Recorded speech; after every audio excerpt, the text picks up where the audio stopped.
Olá, homens valentes! Terminamos ontem falando sobre os homens valentes e orando sobre isso. Então eu espero que esses homens valentes estejam me ouvindo agora novamente. Tá certo, gente? Hoje são poucos versículos, nós vamos ler Neemias 11, do 20 ao 24. Porém, são versículos importantes que falam sobre os levitas e falam coisas e trazem ensinamentos importantes para nós, tá bom? Então, vamos lá para a leitura. Vamos compreender um pouquinho o que está escrito aí em Neemias do 20 ao 24, Neemias 11 do 20 ao 24, que está escrito o seguinte: os demais israelitas, incluindo os sacerdotes e os levitas, estavam em todas as cidades de Judá, cada um na propriedade de sua herança.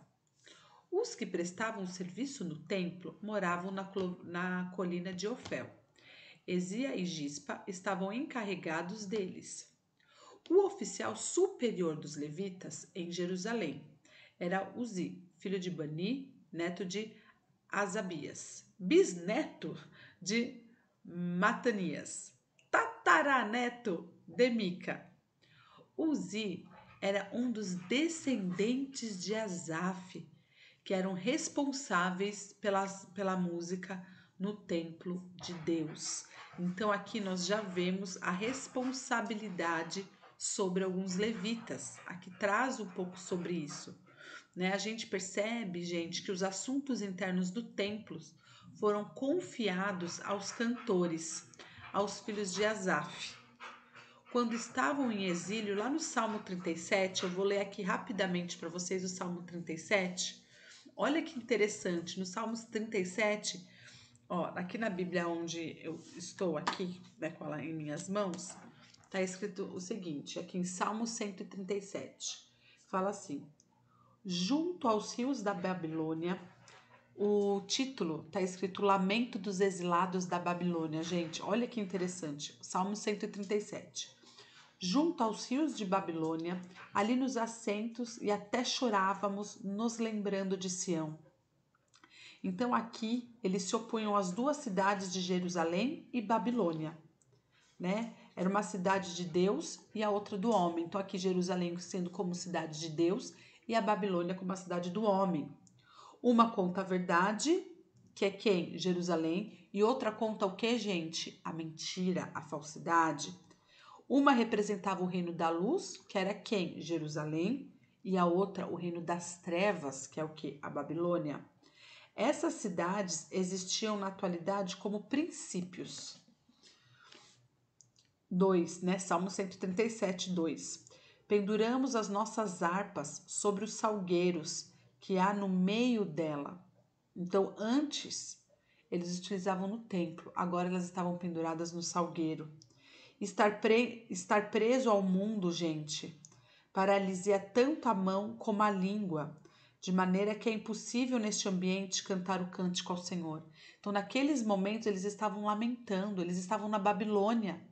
Então, eles não conseguiam cantar cânticos ao Senhor, eles estavam lamentando por isso. No 3, porque ali os que nos tinham levado cativos nos pediam que cantássemos, e os que nos tinham desolado, que nos alegrássemos, dizendo: canta-nos algumas canções de Sião.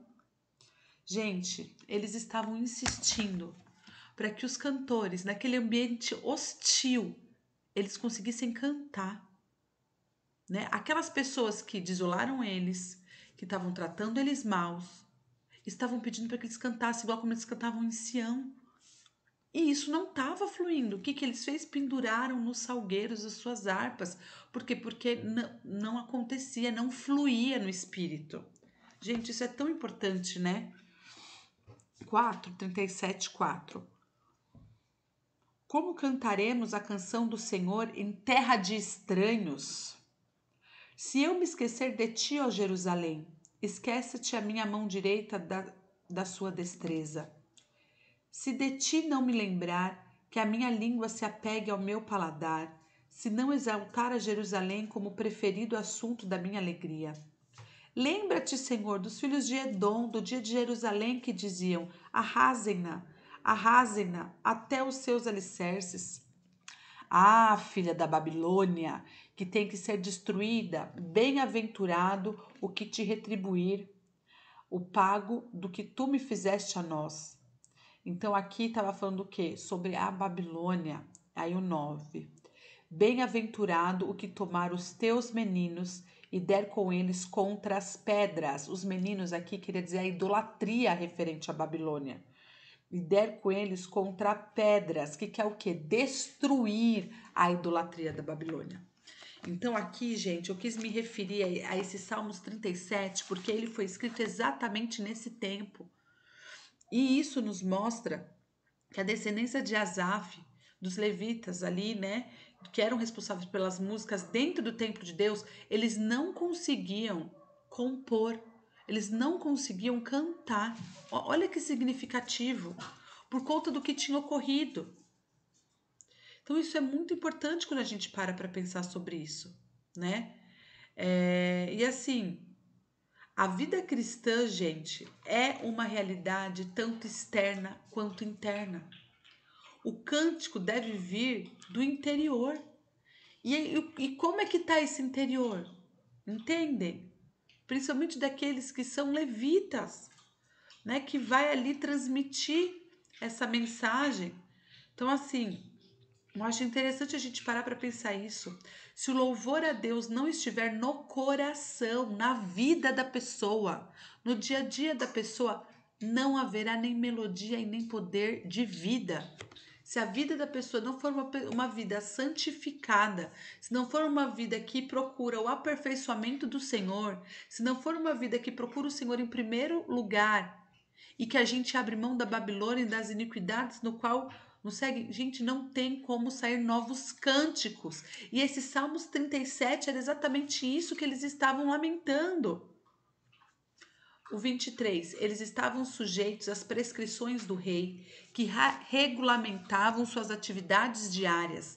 Então assim, o Senhor aqui está mostrando que eles estavam restaurando isso em Jerusalém. Eles estavam restaurando os novos cânticos, eles estavam restaurando as pessoas internamente. Então, assim, eles iam começar a tocar de novo na casa de Deus, as responsabilidades deles iam voltar, isso ia começar a fluir novamente. E Deus é tão maravilhoso que no 23 ele diz: eles estavam sujeitos às prescrições do rei, que regulamentavam suas atividades diárias. Gente, a graça de Deus superabundou tão grande na vida desses descendentes de Asaf, que colocou os cantores dentro da casa de Deus. E ali eles tinham alimentos diário. E a monarquia da Pérsia, né, o monarca que estava ali na época, foi o que foi movido a dar a manutenção adequada para esse pessoal que estava ali dentro.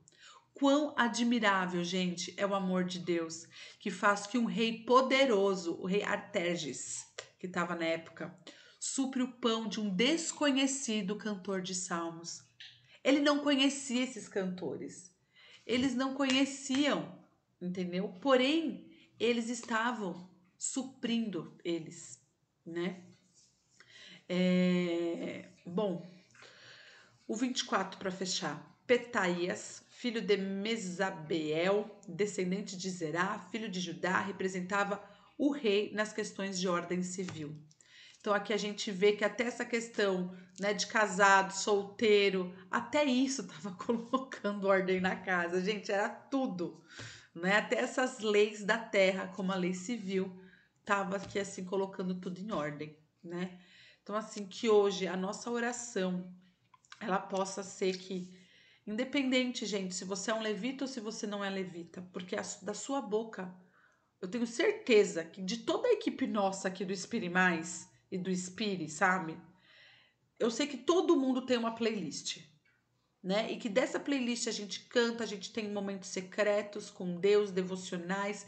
Então, a nossa oração é que o Senhor dê melodias e cânticos novos para nós, sabe? E até mesmo para os nossos próprios levitas, que eles possam saber compor o coração do Senhor, em nome de Jesus. né? Orar para que possamos servir sem interesse, apenas para adorá-lo, porque os descendentes de Asaf, eles estavam, gente, eles não pediram para o rei suprir eles financeiramente. Eles não foram lá pedir para o rei que alguém precisava dar dinheiro para eles ficarem na casa de Deus. Entende? Para eles cuidarem dentro das coisas internas do templo. Eles não foram lá pedir, porém Deus moveu o coração do rei para que eles tivessem, para que eles fossem todos supridos.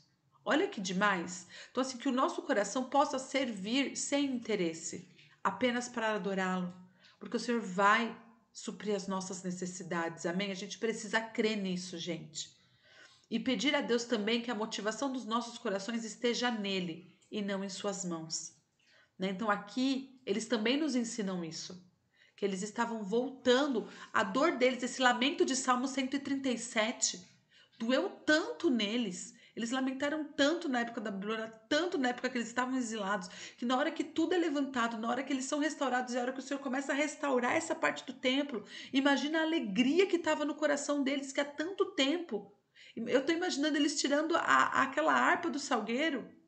Gente, isso é maravilhoso, e podendo começar a tocar, porque o ambiente do Senhor estava pronto. Os muros estavam levantados, cada guarda na sua porta. O rodízio entre eles acontecendo, cada coisa entrando no seu lugar. Então eu imagino o quanto que eles estavam alegres. E o Senhor superabundou de uma forma tão grande que Ele os abençoou dessa forma. Eles não estavam interessados nas mãos do Senhor. Então, que o nosso coração não seja um coração interessados na mão do Senhor, e sim interessados pelo Senhor sobre nós. Para que, como está lá em Salmos 37, no último versículo, né? Que aqueles meninos da Babilônia possam ser destruídos como pedras em cada coração aqui, para que o Senhor acabe com a idolatria, né, da Babilônia simbólica que existe dentro dos nossos corações. Amém, gente? Por hoje, galerinha, é isso aqui. Homens valentes, tá bom? Um abraço, gente.